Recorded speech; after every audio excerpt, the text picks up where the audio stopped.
to see there's where the tree is. There's a stake in between, but then there's the tree with the streamer around it, and a stake further up. That's the beginning, and then it goes down to that transformer box in the distance. I don't know how much you can see into the distance, but that's where you can see the polo farm. I'm going to walk. Well, I think maybe we should, let's walk down to lot 10. Show the front. And it is rainy here today, and you can just see the ground. It's kind of wet. It's not muddy. It is, you can see it's sandy. And of course along here this has been torn up because of all the different construction. Nice little tree here. They've tastefully left trees. It's an oak. And you can see there, this is lot 9. Little transformer box. We do have street lights.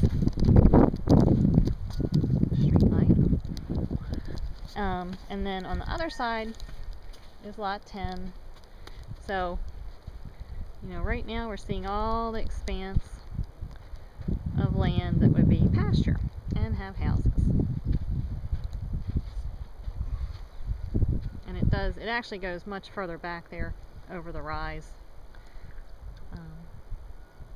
Now we're going to go down to lot, kind of more toward the middle of lot 10. Lot 10 does have more road footage.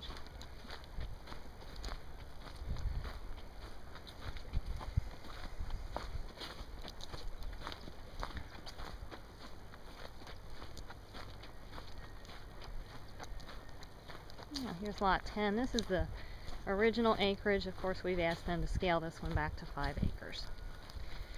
So you can kind of see. And down here, this lot goes all the way to that wood line. There's a second stake in the distance. I don't know how much it'll be visible, but this lot goes down basically to that opening, which is another one of those storm drainage pond area things, and a trail will come up there. So you can see this lot is still, comes down a little bit down the hill from lot 9, but it's still got a good elevation. The land goes down further from it. And we're well into the middle of the lot. You could kind of build the house somewhere, I would think. Right there. Right in there. Probably be very nice. And this lot, now I'm going to step over into the, I won't kill myself. This lot actually, I think, has better views of the distant buildings on this polo farm. You can see them in the distance. I don't know how well that'll show up on the video, but that looks like a massive house over there. I think that's a house or barn, and then there's like a barn indoor or something on top of the hill. We just find that interesting, much more than the flat land. It makes you feel less confined. Less confined. And then there's just all these pretty trees in the distance going up the ridge. So now what I'm going to do is walk toward the end of the side of lot 10, down around the back, so that we can see actually you know, how much it drops off. It's not drastic at all. No, it's really not drastic. And just show how much grass is here. And there's The grass a lot is of above grass. our ankles.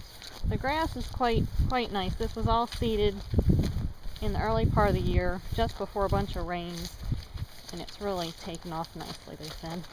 And it gets green about late April, early May. That's what he says. Okay, now this would be the edge of lot 10.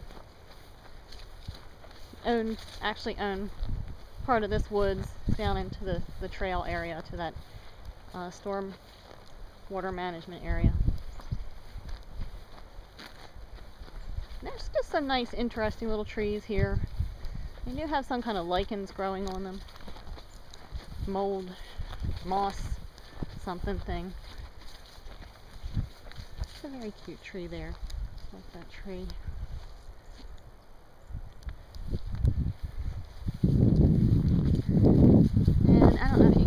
this is, you know, going slightly down to the right of the picture, but not drastic. And if I just stop here and turn the other way, you can kind of see it goes up, and your house would be up. Here's a little nice, I think this is a dogwood tree. He said the dogwoods here are beautiful. Looks like a dogwood, an old one. I find that very interesting tree. I think they did a nice job of leaving some little groups of trees. These look like more dogwoods. So,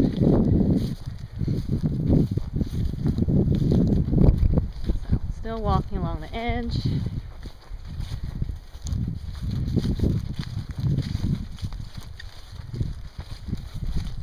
And then let's just stop and again look up. This would all be our pasture and houses and barns up in here. You can see it does go uphill, but it's again not severe. You can see this would all, looks like it'd be all nice pasture. You can kind of see, I don't know what this licheny stuff is, but you can kind of see it on these